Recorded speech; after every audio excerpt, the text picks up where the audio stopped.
इस वीडियो में हम बात कर रहे हैं मॉड कि मॉड क्या होता है और मॉड को कैलकुलेट कैसे किया जाता है। तो मैं आपको बहुत सिंपल सी डेफिनेशन बता दूं। किसी भी डाटा में जो मोस्ट फ्रीक्वेंट वैल्यू होती है, यानी जिस डाटा की फ्रीक्वेंसी सबसे ज़्यादा होगी, वो मॉड होता है। बस ये बात याद रखें। अब एक डाटा में एक भी मॉड हो सकता है, एक से ज़्यादा मॉड भी हो सकते हैं। अगर किसी डाटा का सिर्फ एक ही मॉड है तो वो यूनी मॉडल है। अगर एक डाटा के दो मॉड्स हैं तो वो बाई मॉडल है। और अगर एक से ज़्यादा हैं तो मल्टी मॉडल डाटा होता है। इसकी एग्जांपल देंगे, जैसे एक डाटा है 14, 16, 21, 27, 27, 39, 45। इस डाटा में 27 दो बार रिपीट हुआ है, बाकी सारी वैल्यू एक ही बार है, 27 दो बार है, यानी 27 की फ्रीक्वेंसी 2 है, बाकी सब की फ्रीक्वेंसी 1 है, तो 27 इसका मॉड है। इसी तरह एक और डाटा है 110, 731, 10, 31, 84, 20, 118, ये इस डाटा में तमाम जो फ्रीक्वेंसी है, तमाम डाटा की फ्रीक्वेंसी एक ही है, कोई भी वैल्यू रिपीट नहीं हुई, तो इसका कोई मॉड नहीं है। इस डाटा का कोई मॉड नहीं है। लेकिन आप कभी ये नहीं कहोगे इस डाटा का मॉड 0 है।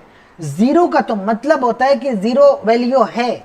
अगर इसमें 0 होता और दो बार रिपीट हुआ होता, इसका मतलब ये है। तो 0 नहीं कह सकते आप सिर्फ ये कहोगे इस डाटा में किसी किस्म का मॉड मौजूद नहीं है, नो मॉड। ठीक है।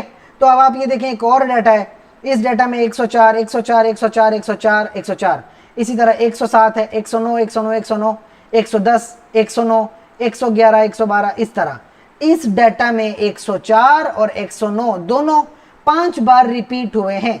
तो इस डाटा के दो मॉड्स हैं, 104 और 109। Mod of the grouped data. Group data का मॉड बड़ा सिंपल है। जिस ग्रुप की फ्रीक्वेंसी सबसे ज्यादा होगी वो ग्रुप हो जाएगा मॉड। तो इस डाटा में ये ग्रुप्स हैं और ये इनकी फ्रीक्वेंसियां हैं, और सबसे ज्यादा फ्रीक्वेंसी 5 है जो कि इस ग्रुप की है। तो ये ग्रुप क्या हो जाएगा, इस ग्रुप का मॉड हो जाएगा 5, यानी ये मॉड ग्रुप है।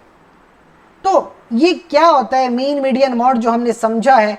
मीन अप्लाई होता है किसी भी इंटरवल पे या रेशो क्वांटिटेटिव डाटा पे, जबकि मीडियन अप्लाई होता है क्वालिटेटिव पे भी और क्वांटिटेटिव डाटा पे भी अप्लाई होता है। और मॉड क्या है, वो भी क्वालिटेटिव और क्वांटिटेटिव दोनों डाटा पे अप्लाई हो सकता है। ये इसकी कुछ प्रॉपर्टीज होती हैं जो मैंने आपको पढ़ाई हैं। इन प्रॉपर्टीज को मैं एक सम में आपको बता देता हूं। इससे बहुत ही अहम एमसीक्यू बनता है जो मैं आपको समझाना चाहता हूं। आप इस वैल्यू को देखें, इस डाटा को देखें, और इस डाटा को मैं एक वाइट स्क्रीन पे आपके लिए बड़ा आसान कर देता हूं कि ये किस तरह से इसकी बात समझ आएगी आपको। यहीं से आपके लिए कुछ बहुत ज़रूरी एमसीक्यू होंगे। फर्ज करें आपके पास ये एक लाइन है जहां पे डाटा लिखा हुआ है 1, 2, 3, 4, 5, 6 और 7। ठीक है, एक ये डाटा है। अब ये डाटा, इसकी एक इस तरह कर्व बनती है, इसको हम कहते हैं bell shape curve, normal curve, और ये इसका यहाँ सेंटर है। ठीक है, इस सेंटर पे होता है मीन, मीडियन और मॉड। जो भी एक नॉर्मल डिस्ट्रीब्यूशन होगी, एक bell shape curve, normal distribution कहेंगे इसे। ठीक है, नॉर्मल डिस्ट्रीब्यूशन। तो इसमें मीन इक्वल होगा मीडियन के और मीडियन इक्वल होगा मॉड के। एक ही पॉइंट पे मीन, मीडियन, मॉड है और तीनों एक दूसरे के इक्वल हैं, यानी मीन इक्वल है मीडियन के और मीडियन इक्वल है मॉड के। ये सबसे पहला एमसीक्यू जो आपको पता होना चाहिए। अब हम दूसरे एमसीक्यू की बात करेंगे। फर्ज कीजिए आपके सामने एक डाटा रखा हुआ है इस तरह से 1, 2, 3, 4, 5, 6, 7, यानी 1, 2, 3, 4, 5, 6 और 7। कभी कभी हमारे पास जो डाटा होता है वो नॉर्मल डिस्ट्रीब्यूशन उसकी नहीं होती, वो इस तरह से स्क्यूड डाटा होता है, ऐसे।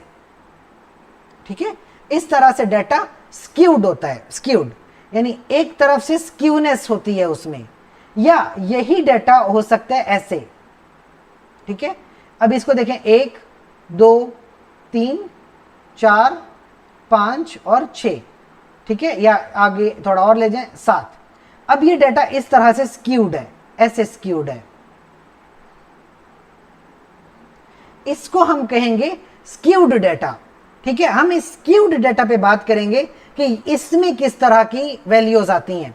सबसे पहले ये जो आपके पास है, ये सेंटर जो है, जो सबसे ज्यादा फ्रीक्वेंसी जहां पे है, इसको हम कहते हैं मॉड। मॉड क्या है? जहां पे सबसे ज्यादा फ्रीक्वेंसी होती है वो मॉड होता है, ये मॉड है। इसका यहां पे क्या है? मॉड है। और यहां पे इसका हो जाएगा मीडियन, यानी जो बीच वाली वैल्यू है मीडियन, और इधर हो जाएगा इसका मीन। ठीक है, ये इसका मीन डाटा है, मीन। इसी तरह इसका जो मीडियन है वो यहां पे हो जाएगा मीडियन, और यहां पे कहीं इसका हो जाएगा मीन। तो ये इस तरह दो डाटा हो सकते हैं। ठीक है, और इन दोनों को हम कहते हैं स्क्यूड डाटा। अब ये स्क्यूनेस किस तरह से, मैं आपको एक रियल ग्राफ में दिखाता हूं। जैसे आप ये देख रहे हो, ये एक तरफ, ये तो एक बीच वाला है नॉर्मल डाटा, बिल्कुल इक्वल बराबर, जहां सेंटर में मीन है, मीडियन है और मॉड है।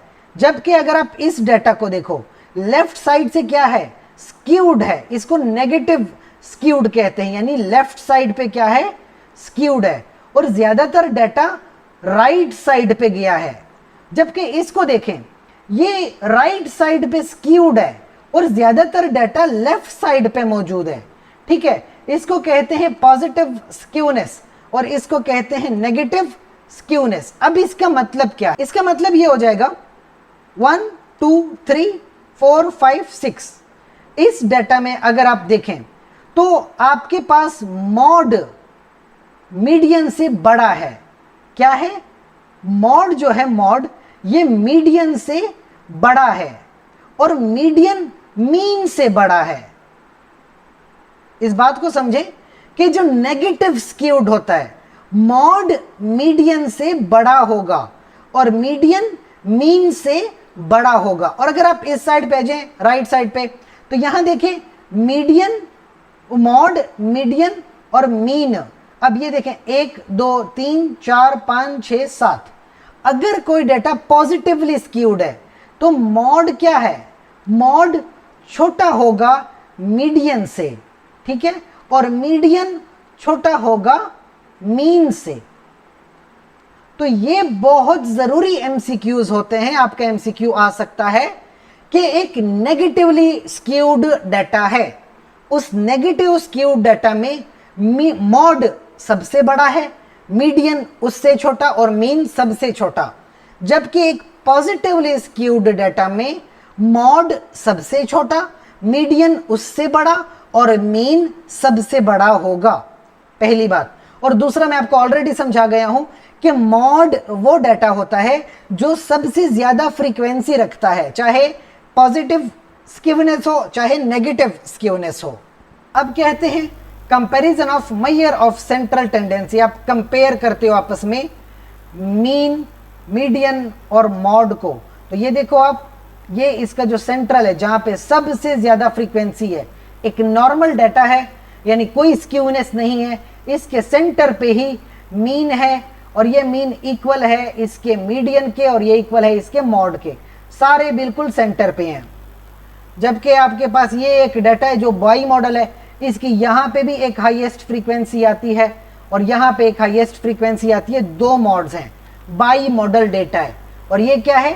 स्क्यूनेस है, लेकिन राइट साइड पे स्क्यूड है। राइट साइड पे स्क्यूड होगा तो पॉजिटिव स्क्यूनेस है।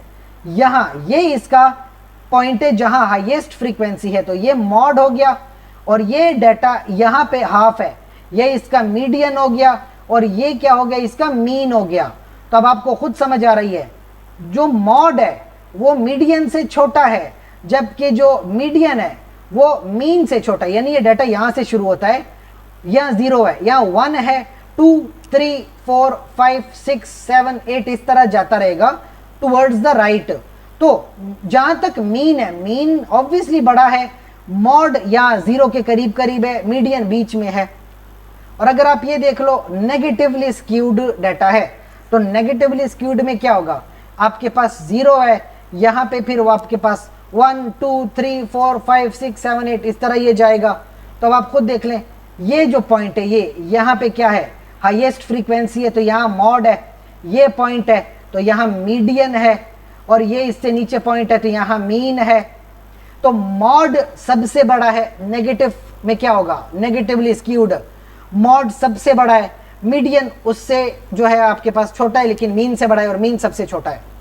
ये आपके पास सेंट्रल टेंडेंसी थी मीन, मीडियन और मॉड की।